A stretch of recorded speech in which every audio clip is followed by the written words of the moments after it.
I don't know. I'm a little bit confused. If it's a right Igala TV magazine, then I will be expecting us to speak Igala. But since you have given me permission to be mixing them together, because some people want to pick what you want to say, what we are going to say, first of all, I want to say thank you for coming. My name is Jibrin Samuel OKUTEPA. By the grace of God, I'm a lawyer. I'm a senior advocate of Nigeria, and I'm into private practice. I come from the royal family of Ataigala. My father is from Ajuakogu ruling house, while my mother is from Ajuocholi ruling house of Ataigala. So, in all dimensions, I come from that prestigious ruling houses where the Igala people have given us privilege to lead them. So, Omajo Patauchi.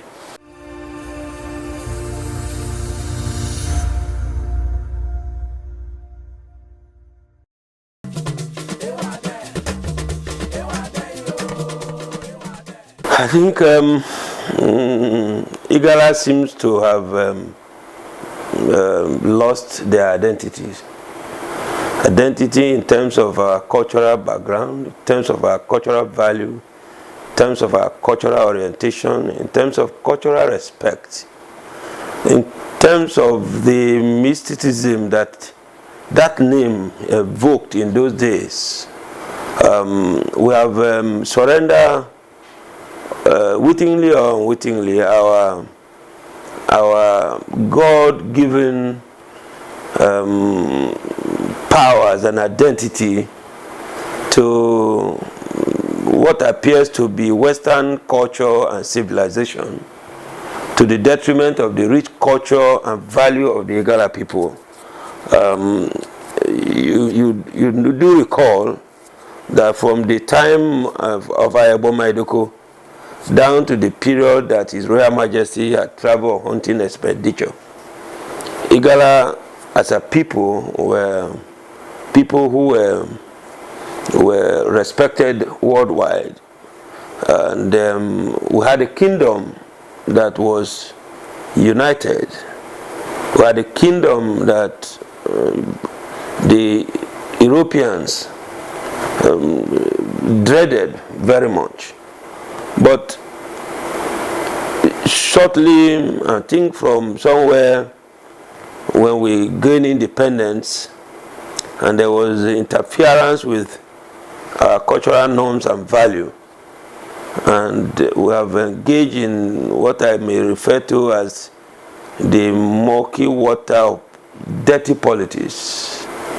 Our traditional institutions gradually began to become less traditional, and they began to copy some mode of dressing, for instance, that are completely alien to the Igala institution of traditional entity. And so some of our clothes, some of our caps, some of our beads, and the way our royal fathers used to dress, and some of the things that they were forbidden by tradition not to do, we began to engage in it. And that brought us to what I may refer to as the bees' kingdom. The kingdom of the bees, where we are so many, but unfortunately, we cannot use the strength, the numerosities of that our strength, to attract to ourselves what we need to attract to ourselves. And so, though we are many, we have suddenly found ourselves as majority minority in an environment where we ought to dominate. And because of our majority, which with respect, and I mean no insult, was rooted in majority that is myopic, we did not foresee that time will come where decisions are to be based on what is referred to as senatorial districts.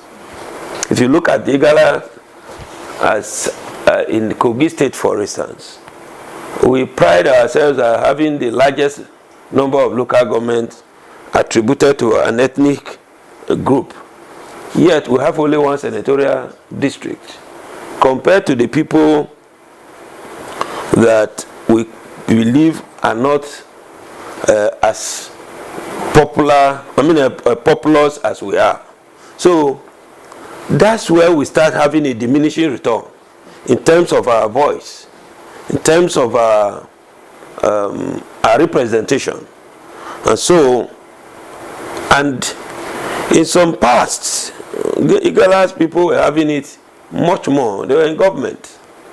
But when you ask questions, those who were in government, what have been their successful plan for the generation yet unborn, you can hardly find one. But in other climes, in other places in Nigeria, politically, for instance, there are people who are natural political leaders, and they are kingmakers, and they have visible achievements of pointing at some persons that they have allowed themselves to be used to be made, either as ministers, as governors, as commissioners, as permanent secretaries, and so on and so forth. But there is something that seems to have crept into our kingdom, and that is that everybody wants to be a leader. No one wants to be a kingmaker. If there is a vacancy or a vacant position for governorship, for instance, all the Igalas want to be governor, and no one wants to step down for the other one.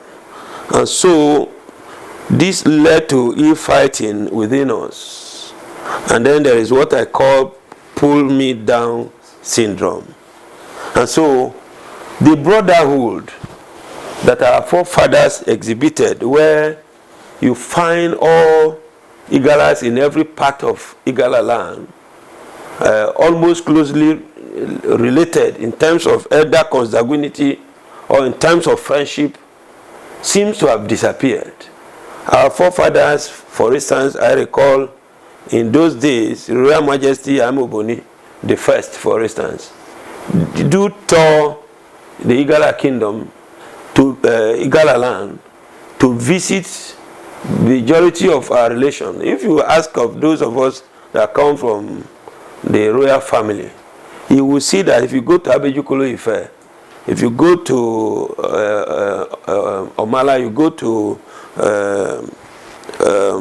Olamaboro, you go to Ankpa, in some interior places, you either find Ajo Akogu, you either find Ajo Choli, you either find Ajo Amacho, you either find Ajo Apu, and the other there, they are there.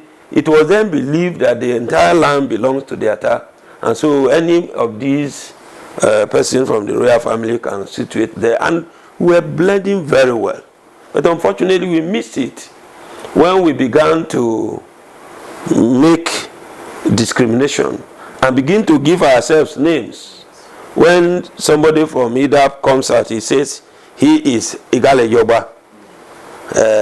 Another one will say, they give yourself name, this one is Akpoto, and this one is this one is that. So, and this seed of discord was showed into us. And today, we have degenerated to a level now that we don't even know who is really our leader in terms of who do we look onto and we'll call, come Opanachi, come Jibrin, come. You leave it for Opanachi, Opanachi leave it for Jibrin. We no longer have that leader that we can respect. And the reason is very simple. When you have your own brand plate and you start using it for purposes of packing dirty, every other person from anywhere will assist you to use the plate in doing so. So Igala seems to have constituted the greatest enemies of themselves. And until we have a rethink, a reorientation, go back to our roots, we have not started. If you look at the social media, you will see insults upon insults. Somebody who have not even met you, doesn't know you, can go to social media and speak what he likes to speak about you. And he began to wonder what sort of Igalas are we now breeding, where younger ones have no respect for senior ones. Senior ones show no respect for themselves. And so we suddenly are turned to a tribe that I call Esau, that we now sell our birthright for just a pot of porridge. So we need to look at it from that perspective. Now you see, go to social media, everybody is fighting for the interest of Igala, and nobody is ready to fight for the interest of Igala, as far as I'm concerned, because this one will wake up, few persons, it creates a platform and give itself this name. This one comes and give itself this name. This one comes and give that. And so you belong to so many platforms, fora, for supposedly for advancement of Igala kingdom. And at the end of the day, those are the platforms that are being used to bring down the Igala kingdom. So for me, our traditional ruler must return to their core value. A traditional ruler, in terms of the way they dress, we have there is no Islamized or Christianized tradition. You are either a bird or you are animal. You can't continue to remain like OKUTEPA. So we must sensitize our traditional ruler to dress, to reflect our culture, to reflect our value, to reflect our orientation, to reflect the deep rich culture of Igala people. If you are an Onu, you must dress like Onu. If you are an Eje, you must dress like an Eje. And if you are the Ata of Igala, then you must carry the Ejubejailo and the normal dressing, or Tajia or Chachi, and all of those cultural Igala attire, for people to know that that's where you are. The Ejubejailo, the red cap, the feathered cap, you know, the red bearded bird called what's the name in Igala now? Uloko. So that, if you look at His Royal Majesty Gabriel Aliobaje, for instance, if you see one of his dresses, once he put on that cap, he's commune with the gods. His appearance changed, and most people don't know that why Ata hardly hold a child in his hand. Do you know why? If you hold a small child, he doesn't look at you, he looks at another person. So Ata has the reason that with all the Ejubejail and all the dress paraphernalia of office on my this thing, the child doesn't look at me, so Ata hardly hold a child. So we need to go back to our culture and then begin to revive it. I'm not saying the culture that is rooted in going to do is not every look. I want to say that the Western culture that we are borrowing is their culture. It's their culture. Sure. And God knows our culture before He created us into that tribe. And so let nobody tells me that the cultural value of Igala should be thrown away. For instance, it's a taboo in our place in those days for a child to look to his father's face and abuse the father or his mother. Or come and handshake your father.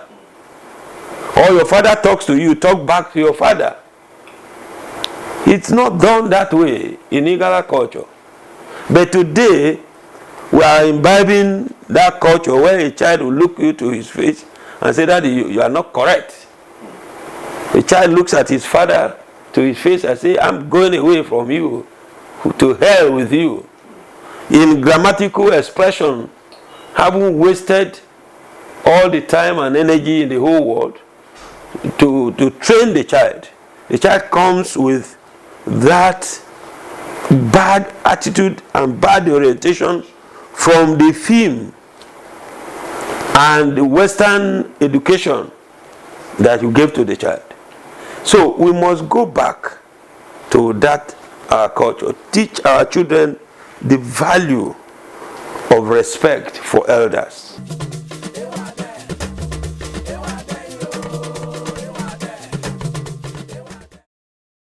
First and foremost, we must avoid prostitution of traditional institutions.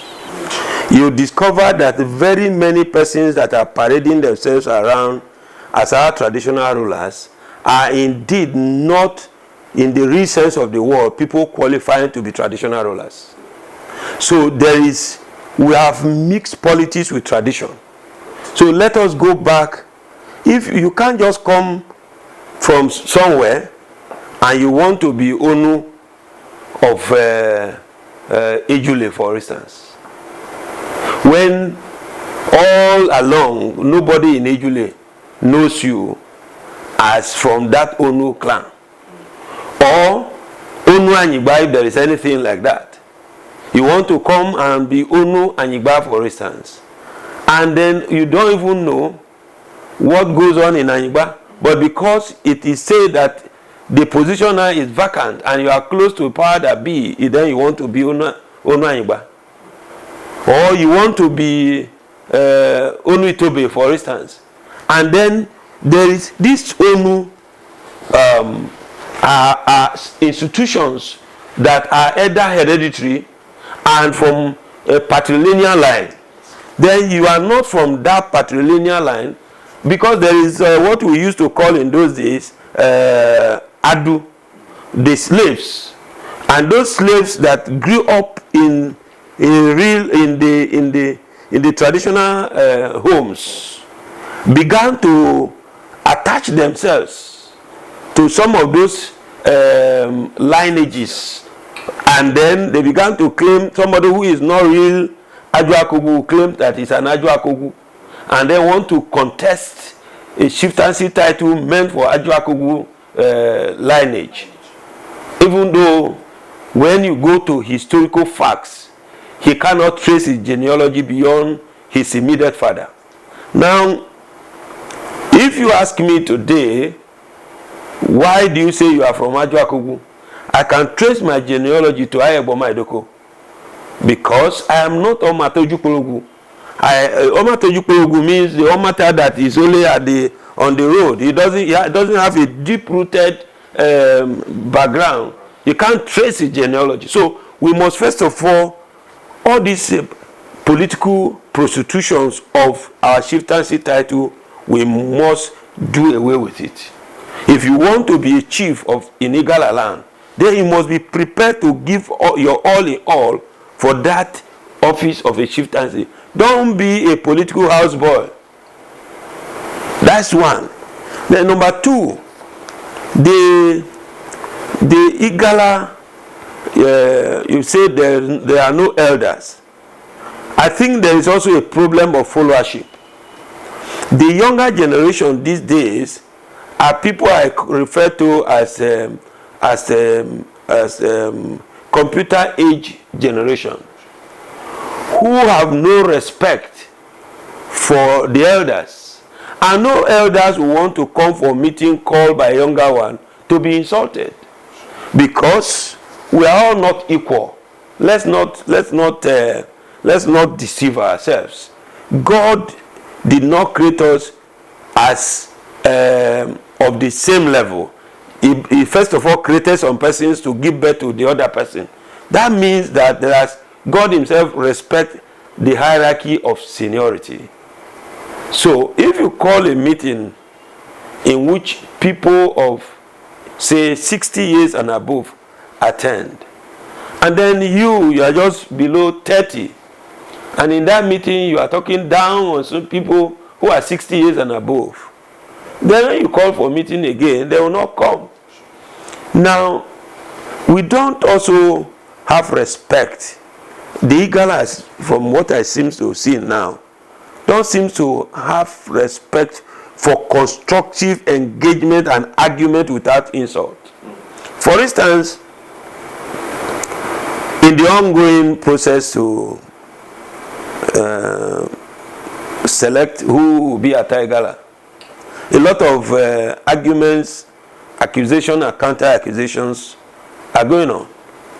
And I'm not interested in any of the, in being attacked. In any case, it's not my lineage that is the turn now, by the law that was issued in 2015. So I took my time as somebody that, by the grace of God, has a little bit of knowledge in law, to educate the people the step by step that the law has set out for the selection to the stool of Ataigala. And when that was posted on social media, people were discussing it, and somebody woke up from nowhere to insult my person. And he was a young lawyer. He doesn't know me. I don't know him.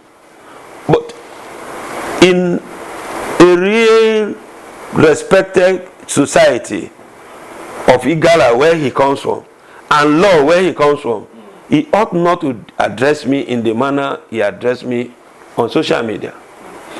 So we now have jet age generation who do not even know the value they have in the leaders they have. And so they insult the leaders anyhow. Then the other thing that Igala must avoid is this question of not placing value on ourselves. If you volunteer to help an Igala man today, he doesn't value your help.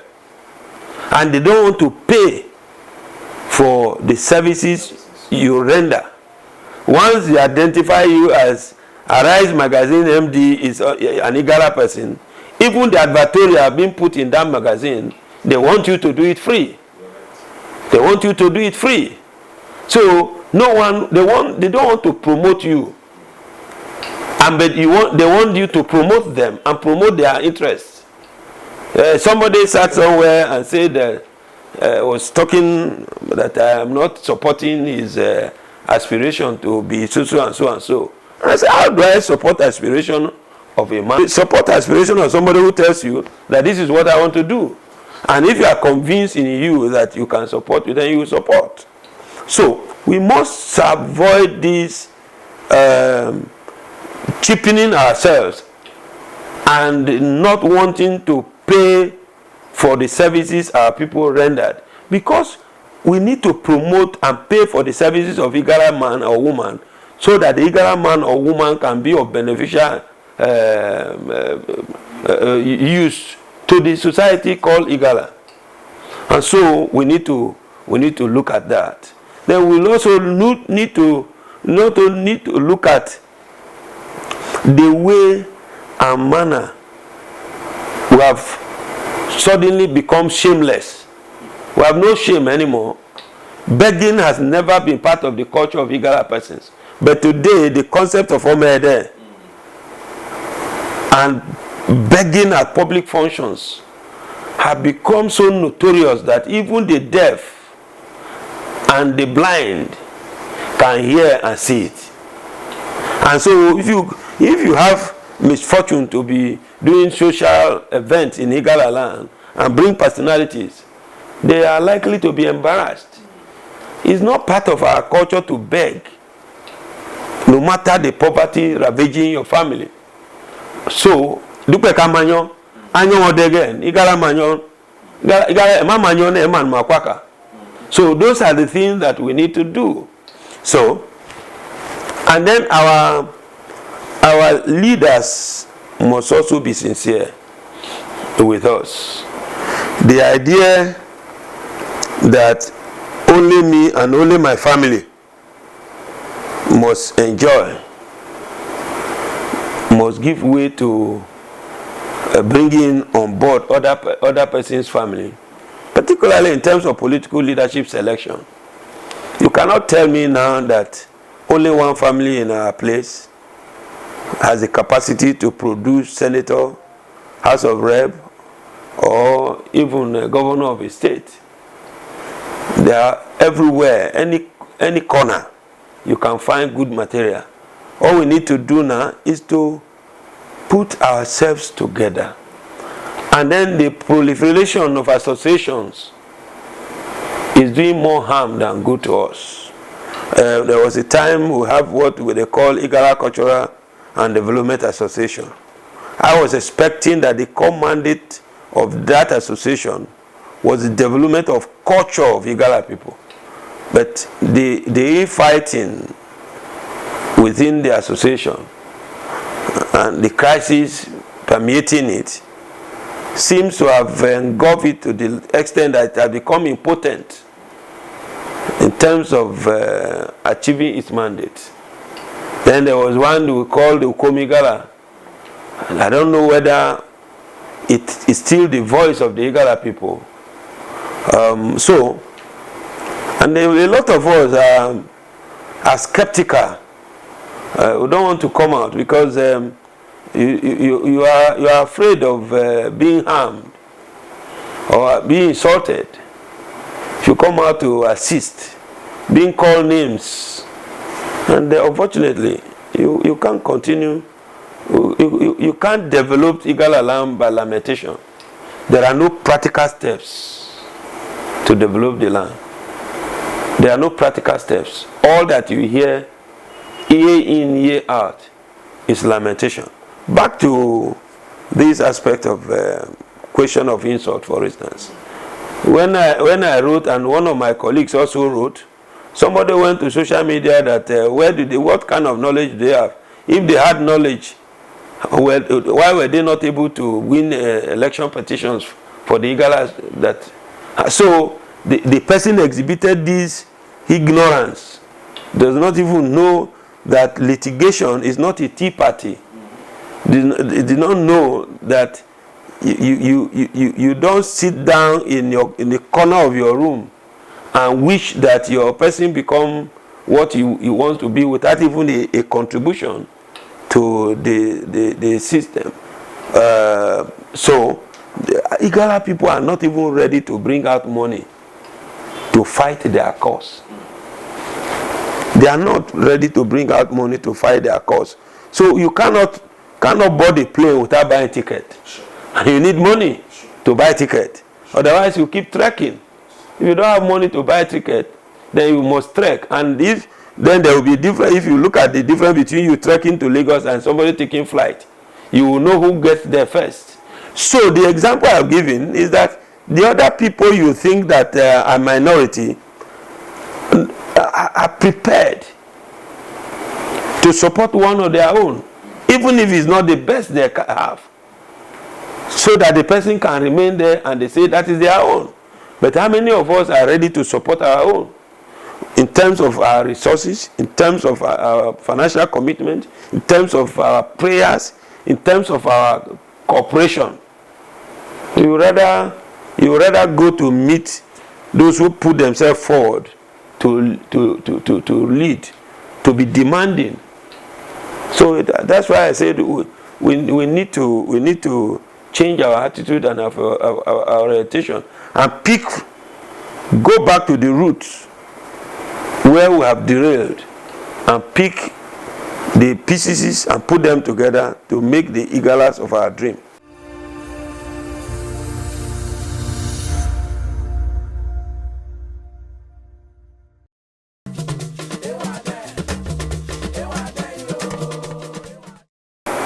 There is hope. I have not lost hope. Part of the hope is what you are doing.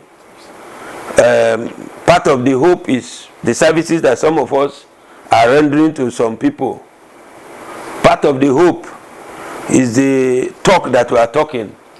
And part of the hope is that one day, we may have a paramount ruler that will become a uniting force, who will be able to summon all the Igala sons and daughters to the palace and say, look, this is where we need to go. This is what we need to do to attract development. There is hope if we are able to fight the insecurities in our lands. I can tell you that there are Igala sons and daughters who want to bring investment home. But the more they think of bringing investment home, the more they fear of insecurity, the more they fear of cheating attitude. So if we change our attitude of cheating, if you, for instance, you want to bring industry to your fatherland, build in your father's compound, you have people who are waiting in the wing to cheat you. A trailer load of cement is not able to put up a boys' quarter. So how will the people come? So there is hope if we change. And on this final note, the scripture says, if my people who are called by my name are willing and ready to change from their ways and call upon me, I will hear them and I will heal their land.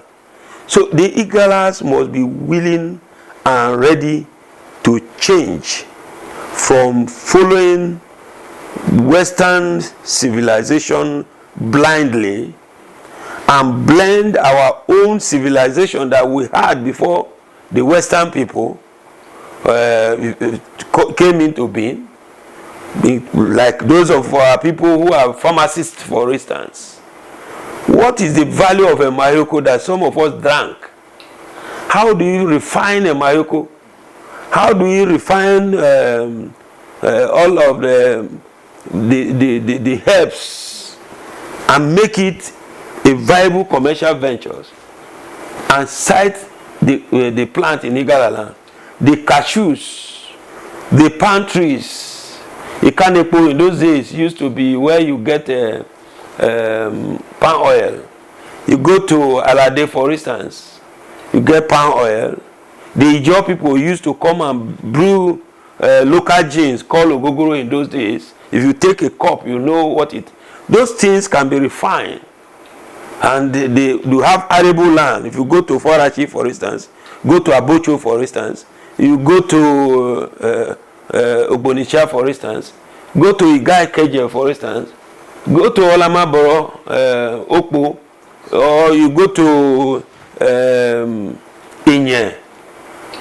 You go to all of these places, Onichago, you go to Okolorafia, for instance, Egume Ome, you go to Abejukolo Ife.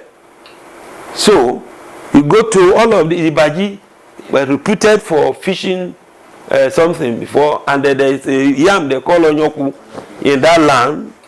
So, but there are no arable road, no motorable road rather, for you to go.